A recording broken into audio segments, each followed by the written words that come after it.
नमो नमः बच्चों, मैं हेमा दूत फिर से आप सभी का स्वागत करती हूँ संस्कृत के इस क्लास में। आज हम करने जा रहे हैं कक्षा 8वीं से संस्कृत विषय के 5वें पाठ का दूसरा सेशन और हमारे इस सेशन का नाम है धर्मे धमन पापे पुण्यम, अर्थात धर्म में हमें धक्का मिलता है तथा पाप से पुण्य मिलता है।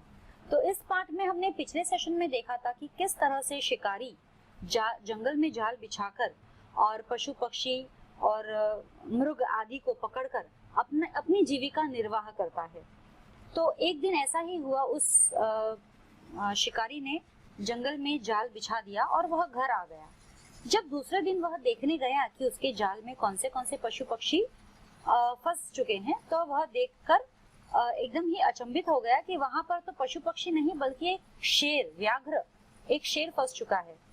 तो वह इस डर से कि यदि शेर ने मुझे देख लिया तो वह तो मुझे मार डालेगा, तो वो वहां से चुपचाप जाने लगा। लेकिन जब वह जा रहा था तो शेर ने उसे देख लिया और कहा कि तुम मुझे छुड़ाओ, यदि तुम मुझे छोड़ोगे तो मैं तुम्हें वादा करता हूँ कि मैं तुम्हें नहीं खाऊंगा। यह सुनकर इंसान ने उसे छोड़ दिया, उसे जाल से मुक्त करा दिया। अब जाल से मुक्त होने के बाद में शेर तो कहता है कि मुझे बहुत प्यास लगी है, मुझे पानी पिलाओ। तो वह नदी का जल पिलाता है शिकारी उसे। तब कहता है कि मेरी प्यास तो बुझ गई है, लेकिन अब मुझे भूख लगी है तो मैं तुम्हें खाऊंगा, शेर कहता है शिकारी को। तो शिकारी कहता है कि अरे, मैंने तो तुम्हारी मदद की है, मैंने तो तुम्हें छुड़ाया है और मैंने धर्म किया, तो तुम मुझे क्या दे रहे हो, मुझे क्या फल मिल रहा है, धक्का दे रहे हो। तो वो कहता है हाँ, धर्म में हमेशा धक्का ही मिलता है और पाप में हमेशा पुण्य मिलता है। चाहे तो किसी से भी पूछ लो, चाहे तो इस नदी से पूछ लो। तो जब वह शिकारी उस नदी से पूछता है तो नदी भी कहती कि हाँ, धर्म में धक्का और पाप में पुण्य मिलता है। मैं धर्म करती हूँ, मुझे धक्का मिलता है, लोग पाप करते हैं, उन्हें पुण्य मिलता है। मतलब वो अपनी सारी गंदगी मेरे अंदर धो देते हैं, यहीं पर विसर्जन कर देते हैं, मेरे अंदर छोड़ देते हैं और स्वयं तो चले जाते हैं अच्छे होकर, शुद्ध होकर, और मुझे पूरा गंदा कर देते हैं। तो अवश्य ही धर्म में धक्का है और पाप में पुण्य है। तो यह सुनकर यह तो शिकारी तो हताश हो गया। यहाँ तक हमने पिछले सेशन में किया था।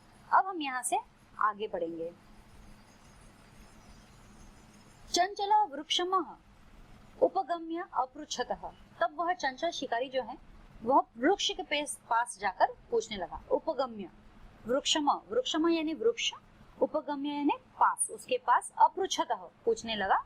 वृक्षः अवदत्, तब वृक्ष ने भी कहा, मानवाः अस्माकं छायायां विरमन्ति, मतलब हमारी छाया में विश्राम करते हैं। अस्माकं फलानि खादन्ति, हमारे दिए हुए फल खाते हैं। पुनः कठारेह प्रहत्य असभ्यता सर्वदा कष्टम ददति, लेकिन फिर भी वह उस कठारे यानी आरी, जिससे हम पेड़ों पर प्रहार करते हैं, पेड़ों को काटने के लिए जो यूज करते हैं, कुल्हाड़ी जिसे हम कह सकते हैं, तो उसका प्रहार, कुल्हाड़ी का प्रहार हम पर करते हैं और हमें कितना कष्ट होता है, असंभ्य यानी कितना कष्ट होता है, वह उस बिल्कुल नहीं सोचते और हम पर प्रहार करते हैं, हमें दर्द देते हैं। जब देखो तब हमें दर्द देते रहते हैं। यत्र कृत्रापि छेदनम कुर्वन्ति, जब भी उनका मन करे तब हमें वो छेद कर देते हैं, हमें यह दर्द देते हैं। तो अवश्य ही धर्मे धम्मन पापे पुण्यम भवति एव, तो जरूर ही धर्म करने पर धक्का मिलता है और पाप करने से पुण्य मिलता है। तो जो व्याघ्र कह रहा है वह बिल्कुल सत्य है। तो यह वृक्ष कहता है चंचल को। अभी इस पाठ के ही शब्दार्थ में दे रही हूँ। उपगम्य यानी पास जाकर, विरमंती यानी विश्राम करते हैं, कुठारे कुल्हाड़ियों से, प्रहत्य प्रहार करके, छेदनम काटना। हम आगे फिर से कंटिन्यू कर रहे हैं। तो समीपे एका लोमशिका बद्री गुल्मानां पृष्ठे निलिना एता वार्ता शृणोति स्म, यानी समीपे यानी पास में ही, एक लोमशिका यानी लोमड़ी, बद्री गुल्मानां, बद्री यानी बेर, गुल्मानाम यानी झाड़ियां, बद्री की झाड़ियों के पीछे, पृष्ठे यानी पीछे, निलिना यानी छिपकर, एता वार्ता शृणोति स्म, ये सब बातें सुन रही थी, है ना। समीपे एका लोमशिका बद्रीगुल्मानां पृष्ठे निलिना एता वार्ता शृणोति स्म, मतलब पास ही एक बेर की झाड़ियों के पीछे लोमड़ी जो है छिप कर ये सारी बातें सुन रही थी। सा सहसा चंचल मुपसृत्य कथयति की वार्ता, तो वह सहसा ही अचानक से उस चंचल के सामने आ गई और कहने लगी, क्या बातचीत हो रही है, का वार्ता, क्या बातचीत हो रही है। माम अपि विज्ञापय, मुझे भी बताओ। सह अवदतः, फिर चंचल यानी कि शिकारी कहता है, अहह मातृस्वसह, यानी कि ओहो मेरी मौसी। फॉक्स को, लोमड़ी को हमेशा मौसी का दर्जा दिया जाता है, तो वह भी मौसी कह रहा है। अवसरे त्वं समागतवती, यानी अच्छा हुआ जो तुम सामने आ गई। मया अस्य व्याघ्रस्य प्राणाः रक्षिता, आप कृपया करके इस व्याघ्र से मेरी रक्षा करें। परम एषः मामेव खादितुमः इच्छति, और क्योंकि यह वाघ जो है मुझे खाना चाहता है। तदनंतर सह लोमशिकाये निखिलाः कथा न्यवेदयत, तो उसके बाद तदनंतर यानी उसके बाद सह यानी वह लोमशिकाये, लोमशिकाये यानी कि लोमड़ी को निखिला कथा, निखिला यानी सारी कथा सुनाता है। न्यवेदयत यानी कि सुनाता है। लोमशिका चंचलः अकथयत बाढ़म, तो लोमशिका फिर चंचल को कहती है, बाढ़म तुम जाल प्रसार्य, तुम मुझे जाल प्रसार के बताओ, क्योंकि लोमड़ी जो है वो बहुत ही चालाक है। अब इस मुसीबत से कैसे निकला जाए, तो वह कुछ सोच रही है और वह कह रही है कि किस तरह से कार्य करना है।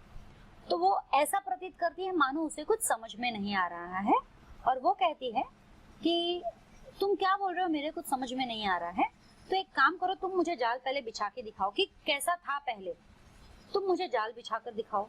तुम जाल प्रसार्य, तुम जाल बिछा के दिखाओ। पुनः सा व्याघ्रम अवदत, केन प्रकारेण त्वम एतस्मिन् जाले बद्ध इति अहम प्रत्यक्ष दृष्टुमिच्छामि, यानी कि पहले तो वह चंचल को कहती है कि तुम मुझे जाल बिछा कर दिखाओ। चंचल जाल बिछा देता है। फिर वह व्याघ्र को कहती है, यानी शेर को कहती है कि तुम किस प्रकार उसमें बंद हुए थे, मुझे वहां बंद होकर बताओ, तब मैं सोचूंगी कि कैसे करना है, क्या हुआ होगा, मुझे पूरा मेरे आंखों के सामने हालचाल देखना है, उसके बाद ही मैं कुछ उपाय बता सकती हूँ। तो शेर, व्याघ्र बेचारा गया बताने के लिए कि देखो मैं इस प्रकार वहां बंद गया था। अहम प्रत्यक्ष दृष्टुमिच्छामि, यानी वो जो लोमड़ी कहती है कि मैं प्रत्यक्ष ये देखना चाहती हूँ कि किस तरह से सारा कुछ हुआ होगा, किस तरह से शिकारी आकर तुमको छुड़ाया होगा, तो वो सब मुझे देखना है। तो पहले तुम कैसे बंधे थे वो मुझे दिखाओ। तो वो चला जाता है। व्याघ्र तद वृतांत प्रदर्शयितु तस्मिन्, तो एकदम वृतांत होकर, शांत होकर वो उसको बता रहा है कि मैं किस तरह से फंसा था। जाले प्रविशतः, जाल में प्रवेश करता है। लोमशिका पुनः अकथयत, और फिर लोमशिका यानी लोमड़ी फिर से कहती है, संप्रति पुनः पुनः कूर्दन कृत्वा दर्शय, अब मुझे कूद कर बताओ बार बार कि तुम कैसे निकले। अपने आप निकले होंगे तो उसको, वो तो छुड़ाने का सवाल ही नहीं होता है। तो वो कूद रहा है, और क्योंकि जाल अभी वापस से पैक कर दिया शिकारी ने, जाल में जब व्याघ्र घुस गया तो शिकारी ने जाल वापस से पैक कर दिया। अब वो कहती है मुझे कूद के दिखाओ कि तुम अपने आप बाहर कैसे नहीं निकल सकते हो, जाल में से इतने बड़े हो तुम नहीं निकल सकते। तो वो जो है उसको सह तथैव समाचारतः अनारतं कूर्दनेन सह श्रान्तः अभवतः। तो जैसे जैसे लोमड़ी कहती गई वैसे वैसे जो व्याघ्र करता गया, और वह कूदने लगा जाल के अंदर, और कूदते कूदते काफी देर जब हो गई तब वह थक गया। श्रान्तः अभवतः, तो जाले बद्ध सह व्याघ्र क्लांतः, यानी जाल में बंद होकर जो उछल उछल रहा था वह एकदम से थक गया। क्लांतः यानी थक गया। कौन थक गया? व्याघ्र। सनन्यः सहायो भूत्वा तत्र अपतत प्राण भिक्षामिव च अचायत। अब उस व्याघ्र को धीरे धीरे समझ में आ रहा है कि इन्होंने मुझे वापस से कैद कर लिया है। तो अब वह एकदम असहाय हो गया है। असहाय, अब किसका सहारा ढूंढे, अब क्या करे, उसे समझ में नहीं आ रहा है। तब वह अपनी प्राणों की भिक्षा मांगने लगा कि कृपया करके मुझे छोड़ दो, मुझे यहाँ से बचा लो। तो लोमशिका व्याघ्रम अवदतम, तो लोमशिका ने व्याघ्र को इतना ही कहा कि तुमने सत्य ही कहा था। हाँ, सत्य त्वया भणितम, यानी कि भणितम यानी कहा है, तुमने सत्य ही कहा है। धर्मे धमन पापे पुण्यम तू भवति एव, कि धर्म करने से पाप होता है, कि धर्म करने से धक्का लगता है और पाप करने से पुण्य मिलता है। तो यह एकदम सही है। जाले पुनः तम बद्ध दृष्टवा सह व्याधः प्रसन्नो भूत्वा गृहं प्रत्यावर्तत। तो जाल में जब उसने देखा कि पुनः व्याघ्र जो है जाल में फंस चुका है, यह देखा तो वह एकदम खुश हो गया, प्रसन्न हो गया कि चलो अब घर चलते हैं। तो भूत्वा गृहं प्रत्यावर्तत, यानी घर की ओर निकल गया। तो इस तरह से कितनी चालाकी से लोमड़ी ने व्याघ्र को दोबारा से, लोमशिका ने व्याघ्र को दोबारा से उस जाल के अंदर डाल दिया और बेचारे व्याध यानी कि चंचल शिकारी की जान बचा ली। तो इस तरह से यदि वह ऐसा सोचता नहीं तो आज शिकारी मौत के मुंह में होता, शिकारी शेर के मुंह में जा चुका होता, पेट में जा चुका होता, उसकी भूख मिट चुकी होती। लेकिन बड़ी ही चतुराई से उसने शिकारी को बचा लिया और शेर को पुनः उस जाल के अंदर डाल दिया। तो यहाँ हमारा जो ये चैप्टर है ये खत्म होता है।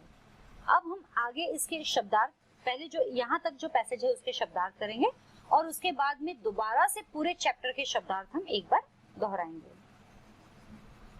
लोमशिका यानी लोमड़ी, निलीना यानी छुपी हुई, उपसृत्य यानी समीप जाकर, मातृस्वसह यानी है मौसी,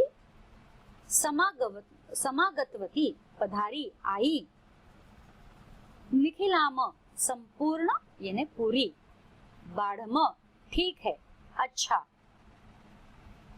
प्रत्यक्षम अपने समक्ष या सामने, वृतांतम पूरी कहानी, प्रदर्शयति तुम प्रदर्शन करने के लिए, प्राविशत यानी प्र और अविशत यह संधि है, प्रवेश किया, कुर्दनम उछल कूद, अनारतम लगातार, श्रांतः थका हुआ, प्रत्यावर्ततः प्रति आवर्ततः यह वापस एक संधि है, लौट आया।